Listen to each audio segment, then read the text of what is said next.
ठीक है। आज का टॉपिक है आपका पोस्टमार्टम आर्टिफैक्ट्स। जो लास्ट की 2-3 क्लासेस में हमने पढ़ा था कि अर्ली चेंजेस ऑफ डेथ क्या होता है, इमीडिएट क्या है और लेट चेंजेस क्या हैं।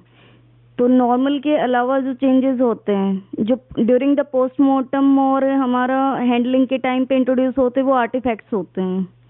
Artifact is any change caused or feature introduced in a body after death, accidental or physiologically unrelated finding of the natural state of the body that is likely to lead the misinterpretation of medico-legally significant antemortem finding.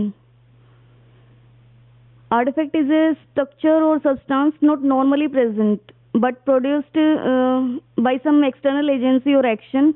Misinterpretation may lead to wrong cause and manner of death and miscarriage of the justice. Further, if the doctor misinterpreted the artifact, he will have a tough time in the court explaining during the cross-examination. For a lawyer aware of these pitfalls and may attempt to discredit his evidence. Therefore, the doctor should learn to draw conclusions logically and correctly instead of forming hasty judgments. Now, importance of the postmortem artifacts. Ignorance of artifacts or misinterpretation of such postmortem artifacts leads to the wrong cause of death, wrong manner of death, and undue suspicion of a criminal interference, halt in the investigation of the criminal investigation, or unnecessary spending of time and efforts as a result of misleading finding, and last is the miscarriage of justice.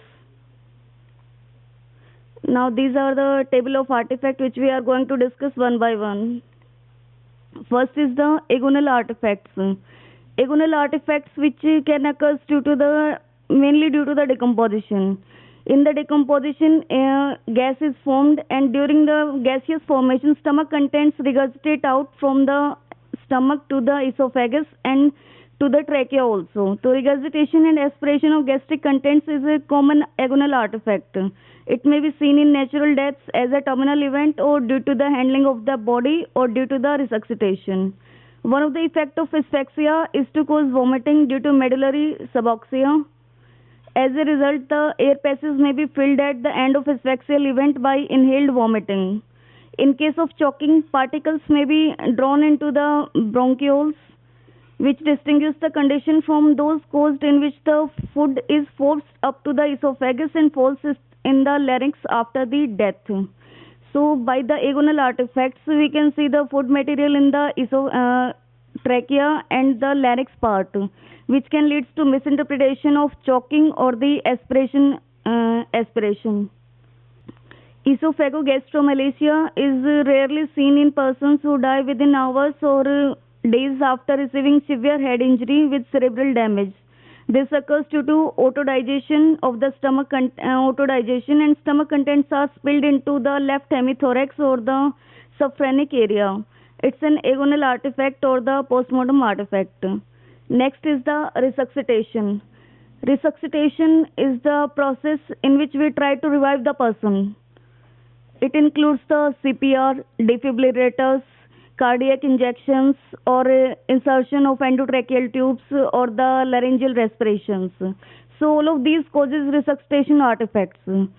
Injection marks of resuscitation are usually found in the cardiac region or the extremities.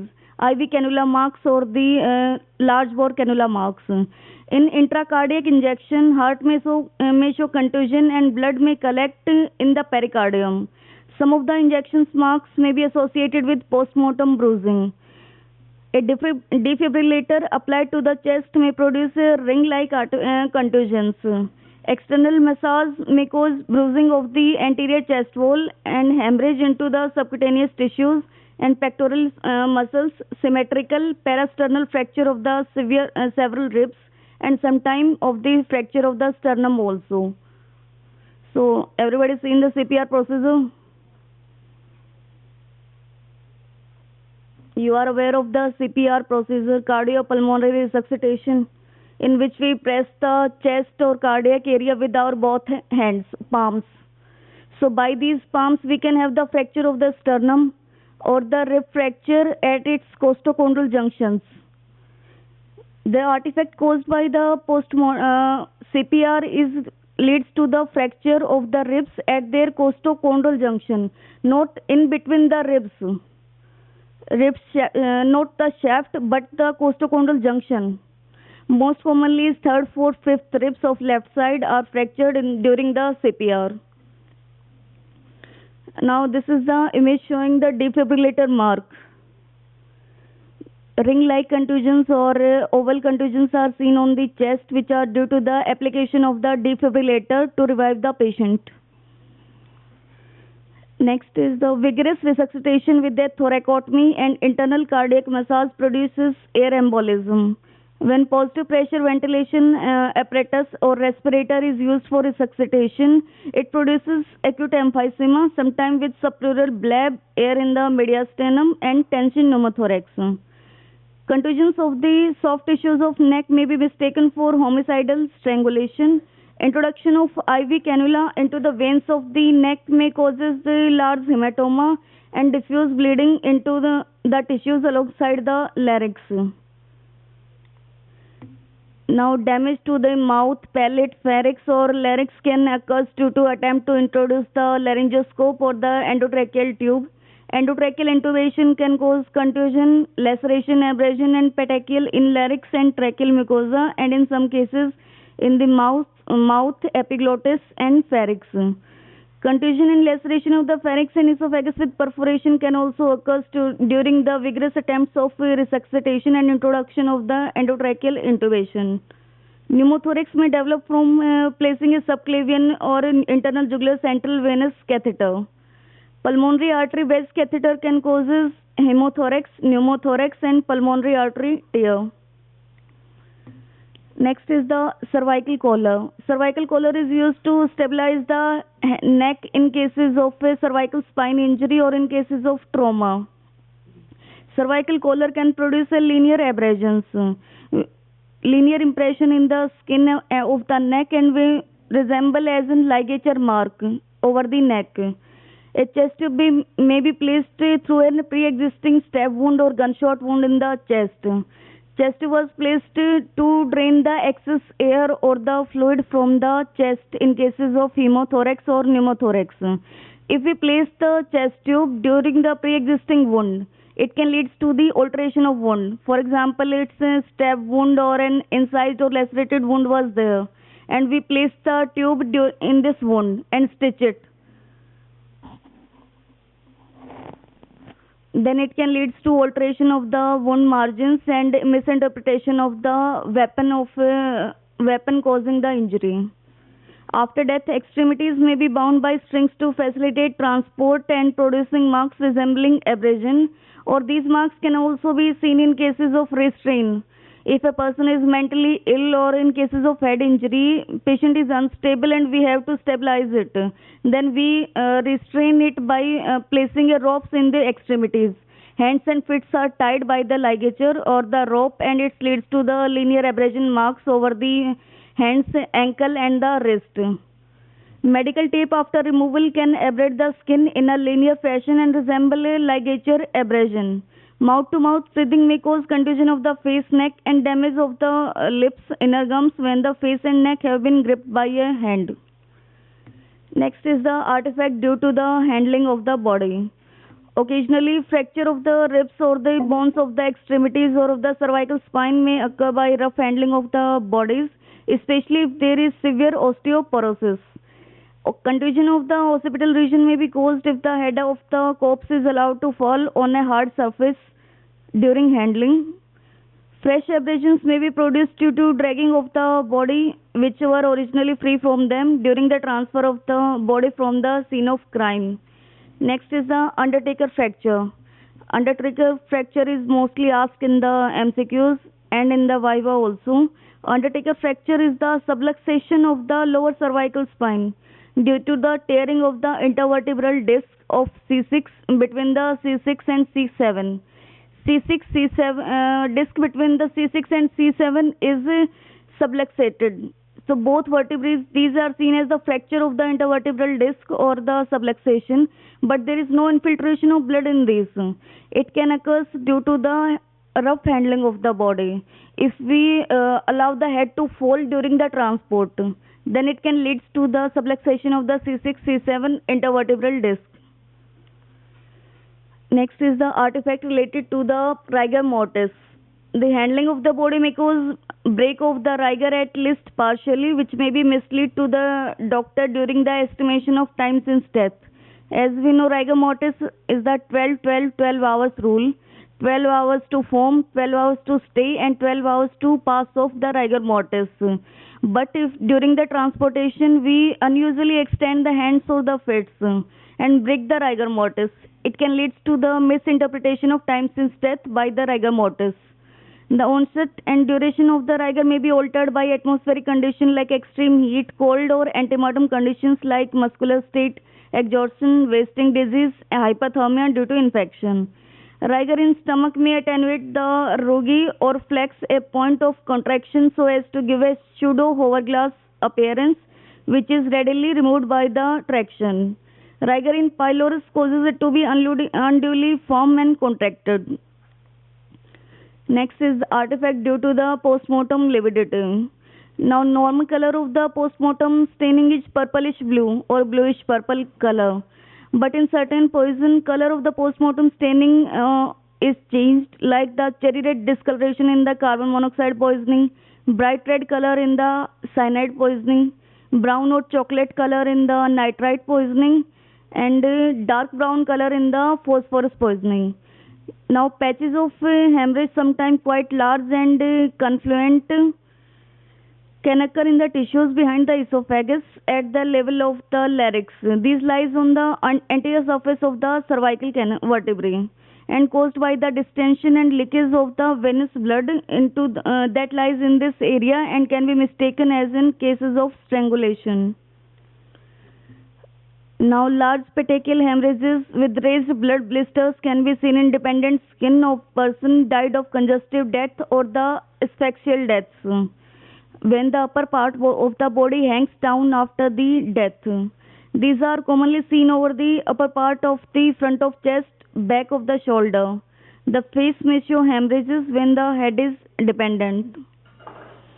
Now, in this image showing the contusion of the lungs of the dependent part of the lungs, which this is the postmortem staining, which looks like an contusion. And if we cut this, then the blood seeps out and the color of the lungs will be visible, not like the purplish blue as seen in the diagram or in cases of bruise. Next is the artifact due to the burns. Now, in the burns, it causes heat ruptures. Heat ruptures may resemble the lacerated or the incised wound, or heat hematoma may resemble as in cases of extradural hemorrhage over the scalp layers. An unburnt groove around the neck due to the tightness of the clothes resemble as the ligature strangulation. Fat droplet may be found in the blood vessels in cases of a burnt body, which may be mistaken as cases of fat embolism, and radiant heat reaching the body after death may causes loosening or drying and tanning of the skin. Now, in this image, we can see the superficially lacerated wound. It's not an wound, it's an heat rupture due to the burn. Now, next is the artifact due to the firearm wound. In this case,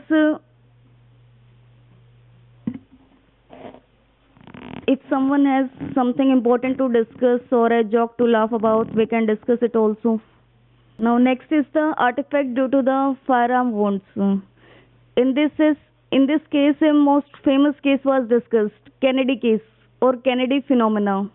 Kennedy was the president of the US, and he was shot in the neck during an important rally in which he announces 3 laws regarding to the black people or the African countries. He was shot on the neck and bullet was crossed his trachea and larynx. But surgeons operated it and placed the tracheostomy tube in the wound, which alters the wound characteristics, and the doctors cannot identify which one is entry wound or exit wound, which can lead to the mislead of the direction of firearm, and investigation of the case was delayed and no accused was arrested in this case. So handling or if we suture a wound, fire a wound by a surgical method or surgical intervention, we can alter the shape of the wound by surgical intervention. It can lead to the Kennedy phenomena. Now, drainage wounds may be mistaken for firearm wounds.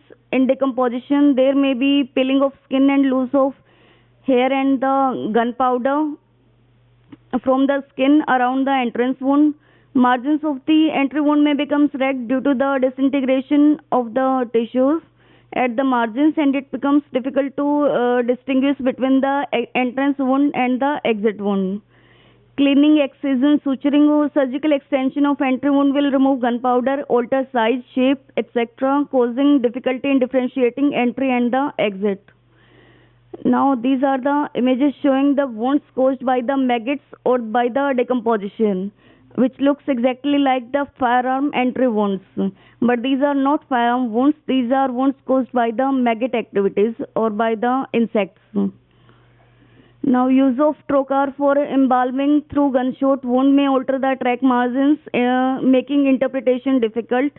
Sometimes, unexpectedly, a bullet may be found in the body which may be densely encapsulated due to old injury, whereas the actual cause of death may be something else.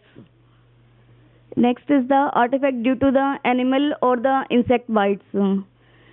Rodents gnaw away tissues over localized area, which are usually circular or wedge-shaped with finely serrated margins, showing irregular edges by nibbling and leave long grooves.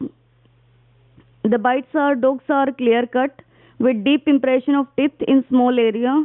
Individual punctures may resemble as in stab wound by the dog bites.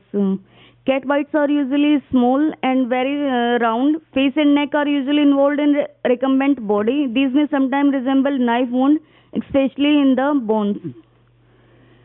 Next is the ant or the roaches. These produce wounds in the dry or moist areas, like the around the lips, vagina, armpit, or the skin folds. These causes irregular brownish abrasion-like marks over the skin, which can mimic the abrasions. So it can occur in the ears, armpit, groin, scrotum, anus, etc. Resemble antemortem abrasion. They becomes dry and resemble brush brown. These may not show vital reactions. Similarly, fractures caused by fall into the water by a height due to the body striking against some solid objects or mutilation from boat propellers or loss of fingers, toes, eyelid, lips, genitals or rarely whole portion of the body occurring from the attacks of marine animals should also be distinguished from the antemortem injuries. If these fractures are caused by the postmortem, then we can't see any infiltration of blood in the fractured ends of the bones. If there is no infiltration, and then there is this is the postmortem injury, and if there is infiltration of the blood, then it's an antemortem injury. Now, in this image, the injury was seen over the around the lips, but these are caused by the ant bites or rodents. Now, next is the artifact, animal-induced artifact. In this, over the face, we can see the superficial lacerations, or looks like an incised wound. But these are caused by the animals, not the actual injury. Artifact in the brain. Flattening of the convolutions of the brain is seen in cases of the edema of the brain, which is generalized.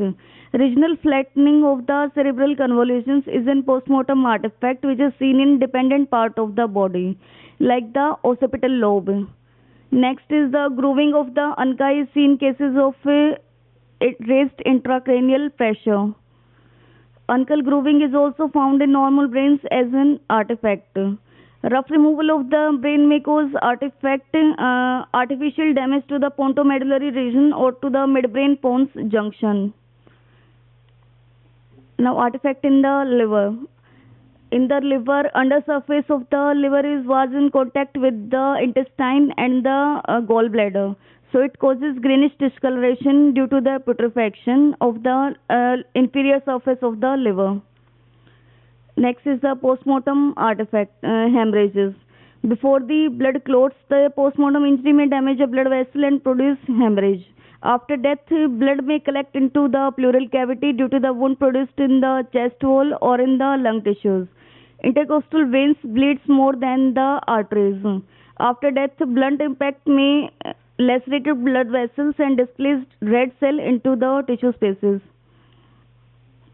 Artifact due to the decomposition.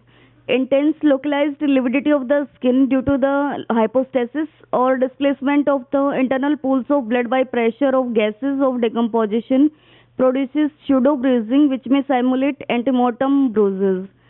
Internal hypostasis with the lysis of the red cells may resemble the contusion of the kidneys, meninges, or the retroperitoneal tissues.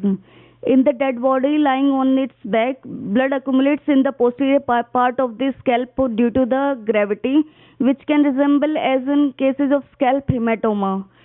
And if we cut down that, then the blood was seeps out and the staining was removed. And if it's an actual contusion or hematoma, then the color persists.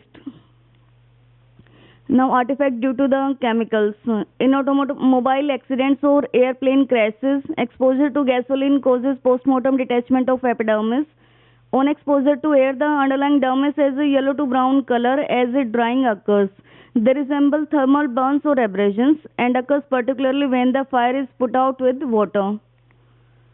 Next is artifacts due to the refrigeration. Due to refrigeration, color of the hypostasis becomes the pink, and in infants it causes solidity of the subcutaneous fat which produces prominent creases or the neck fold which which resembles the strangulation mark. And similarly in case of obese person also, if a body of an obese person was refrigerated or body was kept for a long time, then the skin fold of the neck which may resemble as the ligature strangulation mark.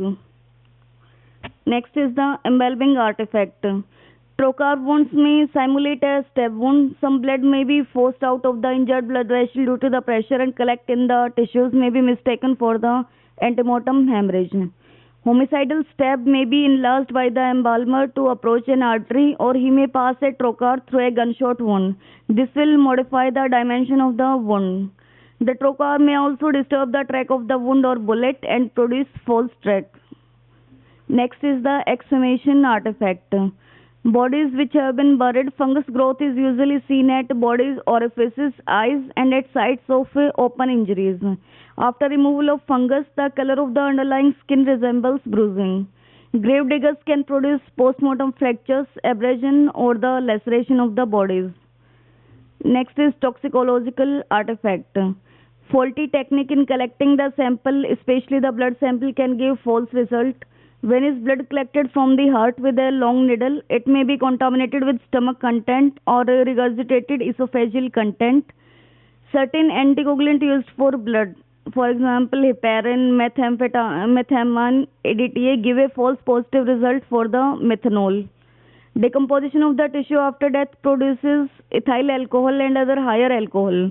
Many of the bacteria was also produce alcohol, but the amount of alcohol due to the bacteria is very less in comparison to alcohol content if the person is consumed alcohol. So this question was frequently asked. In cases of dead bodies, if we have a chemical analysis report that it consumed alcohol. If a decomposed body is there and we send a chemical analysis sample, blood or the stomach contents are sent for the chemical analysis. Blood may not be available in cases of a decomposition.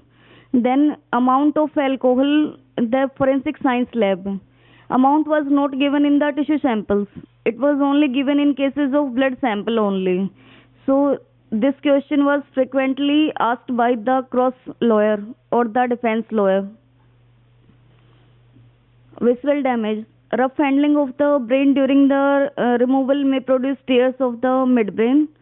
Rough handling of liver during removal may produce tear of the diaphragmatic surface which simulate antemortem laceration. Extravasation of blood in case of suspected cranial injuries. The body should be opened and cardiovascular system decompressed by opening the heart before the head is opened. Large blood vessels may be cut while opening the thoracic cavity and the abdominal cavities, and considerate amount of blood may escape into the pleural or the peritoneal cavity. This was occurs especially in cases of removal of the trachea. And if we in during the postmortem, when were we removing the tongue and the tracheal structures, then it can lead to the rupture of the large vessels and seepage of the blood into the pleural cavity. It's an artifact, and we can misinterpret it as a collection of blood in the pleural cavity, or as we suspect an injury to the lungs tissue. But it's an artifact. If we not properly remove the structures, then blood can seep out from the large vessels. Next is air may be drawn back into circulation and enter coronary vessels and give false impression of air embolism. Fracture of the hyoid bone. When tongue and neck structures are firmly grasped and pulled upon while removing the neck organ, hyoid bone and the thyroid cartilage may be fractured, especially in cases of old persons. Now, interpretation of findings of a dead body depends upon the ability, dedication, knowledge, and wisdom of the autopsy surgeon. If we cannot identify the artifact, it can lead to the imprisonment of the innocent and the freedom of the guilty. So beware aware of the artifact and do not misinterpret it. Thank you.